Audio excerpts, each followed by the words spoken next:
Good morning students. आज हम class 9th UP board में हिस्ट्री में नाज़ीवाद और हिटलर के उदय के संबंध में चर्चा करेंगे।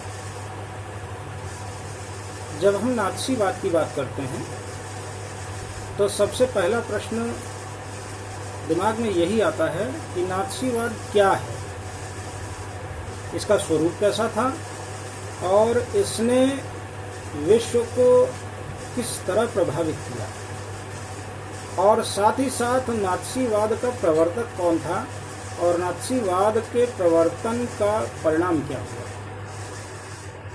तो चलिए शुरुआत करते हैं नाज़ीवाद के संबंध में चर्चा की। नाज़ीवाद पाश्चात्य राजनैतिक जगत के इतिहास में जन्मी एक ऐसी विचारधारा थी जिसने जातीय सर्वश्रेष्ठता के सिद्धांत का पुरजोर समर्थन किया। नाज़ीवाद जाति की श्रेष्ठता, रक्त की शुद्धता और शासन की महत्वाकांक्षा से जुड़ी हुई एक ऐसी विचारधारा थी जिसने 18वीं शताब्दी के यूरोप को पूरी तरह से बदल दिया और 19वीं शताब्दी के अंत तक आते आते यूरोप में साम्राज्यवादी विचारधारा की जो परिकल्पना साकार रूप ले रही थी उसे 20वीं शताब्दी के प्रारंभिक दशक में चरम उत्कर्ष पर पहुंचा दिया। बात करते हैं नाज़ीवाद के उदय की। नाज़ीवाद के उदय की पृष्ठभूमि प्रथम विश्व युद्ध के दौरान उस समय बनी जब अपनी साम्राज्यवादी महत्वाकांक्षा के दुष्परिणाम को झेलते हुए जर्मनी प्रथम विश्व युद्ध में बुरी तरह से पराजित हुआ।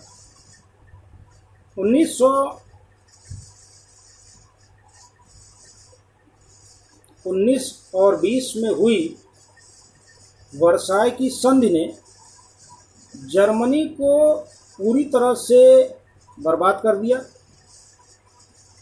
प्रथम विश्व युद्ध के लिए जो विनाश हुआ था उस विनाश के लिए पूरी तरह से जर्मनी को उत्तरदायी ठहराया गया और जर्मनी पर लगभग 6 अरब पाउंड का युद्ध हर्जाना लगाया गया। ये इतनी बड़ी रकम थी कि जर्मनी को इसको चुका पाना संभव नहीं था। ऐसे वातावरण में जब जर्मनी के महत्वपूर्ण उपयोगी क्षेत्रों पर रूस के साथ साथ जो विश्व के यूरोप के शक्तिशाली देश थे उनका अधिकार हो गया था। जर्मनी का जो खनिज संपदा का क्षेत्र था जिसे हम रूर का क्षेत्र कहते हैं, राइनलैंड का क्षेत्र कहते हैं, रूर और राइनलैंड के उपयोगी क्षेत्र यूरोप के अनेक देशों ने आपस में बांट लिए थे और जर्मनी के आर्थिक संवर्धन का रास्ता पूरी तरह से बंद हो गया था।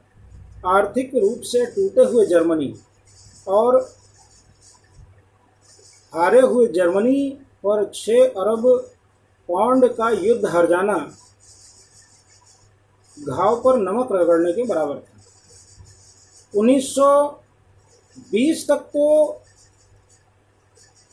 शुरू के कुछ समय तक तो जर्मनी ने वर्साय की संधि का किसी तरह से पालन किया, लेकिन धीरे धीरे जर्मनी को ये लगने लगा कि अगर वह वर्साय की संधि के चंगुल से नहीं निकल पाया तो निश्चित रूप से उसका पूरी तरह से पतन हो जाएगा और विश्व के नक्शे से जर्मनी पूरी तरह से समाप्त हो जाएगा। प्रथम विश्व युद्ध के विनाश के इस पृष्ठभूमि में नाज़ीवाद के